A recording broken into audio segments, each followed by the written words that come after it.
Hi friend, ಎಲ್ಲರಿಗೂ ನಮಸ್ಕಾರ. ನಾನು ಈಗೊಂದು ಈಸಿಯಲ್ಲಿ ಟೇಸ್ಟಿಯಾಗಿ ಒಂದು ಮಟನ್ ಸಾರು ಮಾಡುವ, ಅದೇಗೆ ಮಾಡುವ, ಇಂತೆಲ್ಲ ಹಾಕಿ ಮಾಡುವ ಅಂತ ನೋಡುವ. ನೋಡಿ, ಸೂಪರಾಗಿದೆ ಮಟನ್ ಸಾರು ಮಾಡಿದ್ದೀನಿ. ನಾನು ಕ್ವಾಂಟಿಟಿ ಸ್ವಲ್ಪ ಜಾಸ್ತಿ ಮಾಡ್ಕೊಂಡಿದ್ದೀನಿ. ಅದು ಹೇಗೆಲ್ಲ ಮಾಡುವ, ಎಂತೆಲ್ಲ ಹಾಕೋದು ನೋಡುವ ಬನ್ನಿ.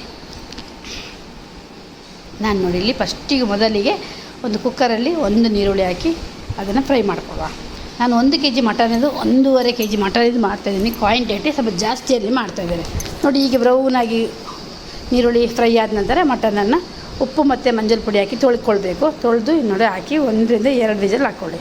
ಇಲ್ಲಿ ನಾನು ಮೆಣಸು ಫ್ರೈ ಮಾಡ್ಕೊಳ್ಳೋ, ಅದಕ್ಕೆ 1 2 ಸ್ಪೂನ್ ಎಣ್ಣೆ ಹಾಕ್ಕೊಂಡು ಮೆಣಸು ಚೆಂದ ಮಾಡಿ ಹುರ್ಕೊಳ್ಳಿ. ಯಾಕೆಂದರೆ ಉರಿಯುವಾಗ ಇದು ಕಪ್ಪಾಗಬಾರ್ದು, ಹಾಗೆ ಚೆಂದ ಮಾಡಿ ಹುರ್ಕೊಳ್ಳಿ. ನೋಡಿ, ಈಗ ತಿರುಗಿಸ್ಕೊಡ್ತಾ ಇರಬೇಕು. ಯಾಕೆಂದರೆ ಮೆಣಸು ಒಂದು 5 ನಿಮಿಷ ಹೀಗೆ ಬಿಟ್ಟರೆ ಉಂಟಲ್ಲ, ಅದೆಲ್ಲ ಫುಲ್ಲು ಕಪ್ಪಾಗ್ತದೆ. ಹಾಗಾಗಿ ಪದಾರ್ಥ ಟೇಸ್ಟ್ ಹಾಳಾಗ್ತದೆ. ನೋಡಿ, ಈ ಥರ ಫ್ರೈ ಮಾಡ್ತಾನೆ ಇರಬೇಕು, ಕೈ ಬಿಡದೆ ಫ್ರೈ ಮಾಡ್ಕೊಳ್ಳಿ.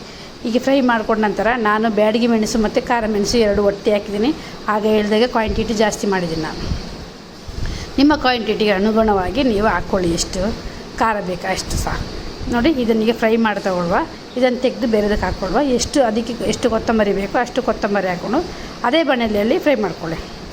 ಫ್ರೈ ಮಾಡಿಕೊಂಡು ಮೆಣಸಿನ ಒಟ್ಟಿಗೆ ತೆಗೆದು ಹಾಕಿಟ್ಕೊಳ್ಳುವ. ನೋಡಿ, ಹೀಗೆ ಹಾಕಿಟ್ಕೊಳ್ಳುವ. ಈಗ ಮತ್ತೆ 2 ಸ್ಪೂನ್ ಎಣ್ಣೆ ಹಾಕ್ಕೊಂಡಿದ್ದೀನಿ. ಅದಕ್ಕೆ ಒಂದು ದೊಡ್ಡ ನೀರುಳ್ಳಿ ಹಾಕ್ಕೊಳ್ಳುವ.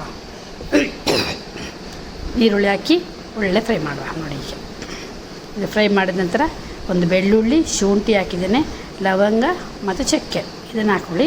ಇದಕ್ಕೆ ಬಡೆ ಸೊಪ್ಪು ಮತ್ತು ಗಸಗಸೆ, ಗೋಡಂಬಿ ಎಲ್ಲ ಹಾಕಿದರೆ ಚೆಂದ ಆಗ್ತದೆ. ನಾವು ಗಸಗಸೆ ಎಲ್ಲ ಹಾಕಿದರೆ ಅಂತ ಮರುದಿನಕ್ಕೆ ಹಾಳಾಗ್ತದೆ, ಅದಕ್ಕೆ ನಾನು ಹಾಳಾಕಲಿಲ್ಲ. ಈಗ ಒಂದು ತೆಂಗಿನಕಾಯಿ ಹಾಕ್ಕೊಂಡಿದ್ದೇನೆ. ಈ ತೆಂಗಿನಕಾಯಿ ಹಾಕ್ಕೊಂಡು ಸ್ವಲ್ಪ ಫ್ರೈ ಮಾಡ್ಕೊಳ್ಳುವ. ನೋಡಿ, ಫ್ರೈ ಹಾಕ್ಕೊಂಡು ಇದಕ್ಕೆ ಸ್ವಲ್ಪ ಹಳದಿ ಹುಡಿ ಹಾಕುವ. ನೋಡಿ, ಹಳದಿ ಹುಡಿ ಇದನ್ನು ಹಾಕಿ ಫ್ರೈ ಮಾಡ್ಕೊಳ್ಳುವ. ಇದನ್ನು ಸಹ ಫ್ರೈ ಮಾಡಿದ್ಮೇಲೆ 1 ಮುಷ್ಟಿಯಷ್ಟು ನಾನು ಪುದೀನ ಹಾಕಿದ್ದೀನಿ. ಅದನ್ನು ಸಹ ಫ್ರೈ ಮಾಡಿಕೊಂಡು ನಾವು ಬಿಸಿ ಮಾಡಿಟ್ಟ ಮೆಣಸು ಸಹ ಇದಕ್ಕೆಲ್ಲ ಹಾಕಿ ಕೊತ್ತಂಬರಿ ಎಲ್ಲ ಹಾಕಿ ಒಳ್ಳೆ ಒಂದು ಫ್ರೈ ಇದು ಮಿಕ್ಸ್ ಕೊಡುವ. ಮಿಕ್ಸ್ ಮಾಡಿದ್ರೆ ಪರಿಮಳ ಬರ್ತಾಯಿರೋ ಪದಾರ್ಥ ಕುದಿಯುವಾಗ ಉಂಟಲ್ಲ, ಮನೆಯೆಲ್ಲ ಗಮ್ಮಂತ ಪರಿಮಳ ಬರಬೇಕು. ಹಾಗೆ ಪರಿಮಳದ ಒಂದು ಪದಾರ್ಥ ಮಾಡುವ. ಇದನ್ನೆಲ್ಲ ನಾವು ಮಿಕ್ಸಿಗೆ ಇಲ್ಲ ಗ್ರೈಂಡರ್ಗೆ ಹಾಕಿ ಸಣ್ಣ ಮಾಡಿ ಕಡ್ಕೊಂಡು ಬರುವ. ನೋಡಿ, ಇದನ್ನೆಲ್ಲ ಈಚೆ ಸೈಡಿಗೆ ಬರುವ. ನಾವೀಗ ಮಟನ್ ಬೆಂದಿದೆ ಅಂತ ನೋಡ್ಕೊಂಬರುವ. ನೋಡಿ, ನಮಗೆ ಮಟನ್ ಬೆಂದಿ ಸಿಕ್ಕಿದೆ. ಇದು ಈಗ ದೊಡ್ಡದೊಂದು ಬಿಸಿಲು ಇಟ್ಟಿದ್ದೀನಿ ನಾನು, ಮಣ್ಣಿದ್ದು ಬಿಸಿಲು ಇಟ್ಟಿದ್ದೀನಿ. ಅದಕ್ಕೆ ನಾವು ಕಡ್ದ ಮಸಾಲೆಯನ್ನೆಲ್ಲ ಹಾಕೊಳ್ಳುವ. ನೋಡಿ, ಹೀಗೆ ಎಷ್ಟು ಕ್ವಾಂಟಿಟಿ ನಿಮಗೆ ದಪ್ಪ ಬೇಕು, ತೆಳು ಬೇಕು, ಹೇಗೆ ನೋಡಿ ಇದು ಹೀಗೆ ಆಗಿದೆ. ಇದಕ್ಕೆ ನಾನು ಒಂದು ಟೊಮೊಟೊ ಹಾಕ್ತಾಯಿದ್ದೀನಿ. ಯಾಕೆಂದರೆ ಸ್ವಲ್ಪ ಟೊಮೊಟೊ ಕಮ್ಮಿ ಆದಾಗ ಆಯಿತು, ಅದಕ್ಕೆ ಒಂದು ಟೊಮೊಟೊ ಹಾಕ್ತಿದ್ದೀನಿ. ಟೊಮೊಟೊ ಹಾಕಿದ ಮೇಲೆ ಸ್ವಲ್ಪ ಕುದಿ ಬಂದ ನಂತರ ಉಂಟಲ್ಲ, ನಾವು ಮಟನ್ ಬೆಂದಿದೆ ಅದನ್ನು ಇದಕ್ಕೆ ಮಿಕ್ಸ್ ಮಾಡ್ಕೊಳ್ಳುವ. ಮಟನ್ ಇದಕ್ಕೆ ಮಿಕ್ಸ್ ಮಾಡಿ ಸ್ಲೋ ಗ್ಯಾಸಲ್ಲಿ ಚೆಂದ ಮಾಡಿ ಕುದಿಬೇಕು.